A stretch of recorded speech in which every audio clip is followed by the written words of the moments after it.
Queridos hermanos y amigos, Pedro en el capítulo 4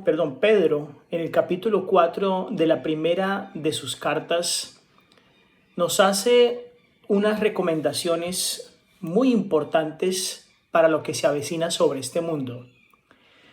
Y debemos recordar que la condición en la cual se encontraba Pedro en ese momento, al igual que nosotros nos encontramos hoy, es justamente el umbral antes de las grandes persecuciones que se vinieron sobre el pueblo cristiano en esa época de Pedro, en el primer siglo de la era cristiana. Unos años más tarde se desencadenaría una persecución terrible por todo el Medio Oriente sobre el cristianismo, asesinando a muchísimos cristianos. Dentro de ellos estuvo Pedro. De igual forma, nosotros nos encontramos en el umbral del tiempo de angustia y de la persecución que se va a venir sobre los adoradores del sábado y sobre el pueblo de Dios en este planeta, según lo dicen las profecías del libro de Daniel y también del libro de Apocalipsis. Por lo tanto, los consejos que nos da Pedro en este caso son realmente muy importantes y viene de una persona que también sufrió muerte por Cristo Jesús. Pedro empieza en el capítulo 4 y el versículo 12 saludando amados. Este es un tierno saludo que destaca camaradería y un interés mutuo entre lo que Pedro sentía y lo que sabe que el pueblo de Dios sentirá en el tiempo del fin. Por eso nos saluda con la palabra amados, que es más que una camaradería, un interés mutuo. Cuando Pedro anticipa futuros días tenebrosos, aconseja esto con el propósito de fortalecer a todos nosotros los cristianos ante la tormenta que se avecina sobre este planeta. Y nos dice, no os sorprendáis, que significa no os sigáis sorprendiendo. Mientras se libre el gran conflicto entre Cristo y Satanás por las almas de los hombres, el cristiano puede esperar una diversidad de pruebas y problemas terribles dados por Satanás para destruir la fe del cristiano en Dios. Y ese fuego del cual habla Pedro representa las terribles persecuciones en las cuales él iba a ser sometido y otros más, por ejemplo, bajo el dominio de Nerón, y también la quema de iglesias y vejámenes que se acrecentaron dentro del pueblo judío por parte de los romanos. Pero esto tan solo fue un preludio del holocausto que se acercaba más adelante, cuando se empezó la terrible persecución durante todo el tiempo en el cual el dominio papal estuvo sobre este planeta.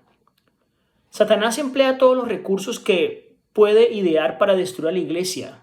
No solamente lo trató de hacer con la iglesia naciente, sino que lo hace con la iglesia hoy. Y en vista de la hora de la prueba que ahora se avecina, los cristianos hacemos bien en prestar mucha atención a las palabras que Pedro dirige a la iglesia en esos días y que también dirige a la iglesia de hoy. La prueba, tal y como le llegó o como le sucedió a Job, Dios permite a veces que Satanás ponga a prueba el carácter de sus hijos fieles, y Dios conocía la paciencia de Job. Y desde entonces los que sufren han sido siempre fallecidos por su ejemplo de firmeza ante la prueba de fuego. Y para nadie es una inspiración lo que Job tuvo que soportar en este planeta. Los sufrimientos de la vida no son enviados por Dios, sino por Satanás. Pero Dios los encausa y convierte en los medios para desarrollar el carácter de sus hijos. La cosa extraña a la cual se refiere Pedro, el fuego, no debe ser nada nuevo para nosotros, pues Cristo sufrió todo lo que podía ser llamado a soportar cualquier ser humano. El fuego sencillamente hace que los discípulos de Cristo sean partícipes de los sufrimientos de nuestro Padre Celestial. Pero debemos gozarnos por cuanto, en la medida en que deben esperarse los problemas producidos por la incomprensión del mundo frente a la fe del cristianismo, debemos tener claridad en cuanto a lo que va a suceder. Y no nos debe sorprender. El cristiano puede regocijarse porque sabe que no será llamado a soportar más de lo que Cristo sufrió, según lo dice Hebreos el capítulo 2 y el versículo 18 y el capítulo 4 los versículos 15 al 16. con gran alegría, con gozo inefable, como la primera hora, es lo que nosotros nos debe realmente dar el deseo y las ganas de pasar esas pruebas y salir avantes como lo hizo Cristo Jesús. El cielo está dispuesto a ayudarnos en cuanto a esto y el Espíritu Santo está presto a darlo. Así que nosotros debemos saber y tener conciencia claramente que cuando predicamos el nombre de Cristo, cuando decimos que somos cristianos, debemos saber que vamos a ser menospreciados y que el mismo rechazo que recibió Cristo también lo vamos a recibir nosotros. El Espíritu Santo nos da la seguridad de que Dios está con nosotros en medio de estas persecuciones y en medio de estas pruebas. Y nada más que el Dios dueño de este universo está con nosotros para ayudarnos en todo momento. Por lo tanto, debe ser para nosotros un modo de inspiración que las pruebas constituyen parte de la educación que se da en la escuela de Cristo.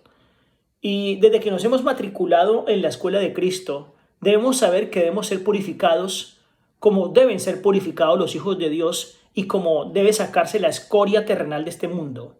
Es decir, de nuestro cuerpo, de nuestro espíritu, de nuestra mente, las pruebas nos ayudan para que la escoria, la inmundicia de esta mundanalidad sea sacada definitivamente de nuestras vidas. Que todo lo que cargamos en nuestra vida, lo que tenemos en nuestros bolsillos llenos de hábitos y de simplemente costumbres mundanas que nos alejan de Dios, puedan ser sacadas como la escoria es sacada. Precisamente porque Dios está dirigiendo a sus hijos, es que pasan por circunstancias apremiantes. Es decir, el hecho de que la prueba llegue a nosotros no significa que Dios nos ha abandonado, sino por el contrario, Él nos está dirigiendo. Las pruebas y los obstáculos constituyen los métodos que son elegidos por Él para disciplinarnos. Y es la condición señalada por Él también para lograr el éxito. El que lee el corazón de los hombres conoce también sus debilidades mejor que los hombres mismos. Y ve que algunos tienen cualidades que correctamente orientadas pueden ser usadas para el progreso de su obra. En su providencia, Dios pone a las almas en diferentes situaciones y diversas circunstancias para que puedan descubrir los efectos que ellos mismos pueden ignorar. Dios nos da la oportunidad de vencer esos defectos y de prepararnos para servir. Y a menudo entonces, para purificarnos, permite que se enciendan los fuegos de la aflicción. Ese es obviamente la razón por la cual nos llegan las pruebas.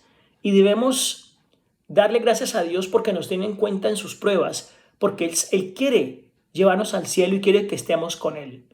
Preparémonos entonces para las pruebas que nos vienen, haciéndonos de la mano del Espíritu Santo para salir triunfantes y poder estar en la Canaán celestial. No permitamos que este mundo siga doblegándonos, no permitamos que las costumbres y el paganismo nos tengan sumergidos en este planeta y tristemente vayamos a perder la corona que Cristo Jesús ha preparado para nosotros. Que el Señor les bendiga.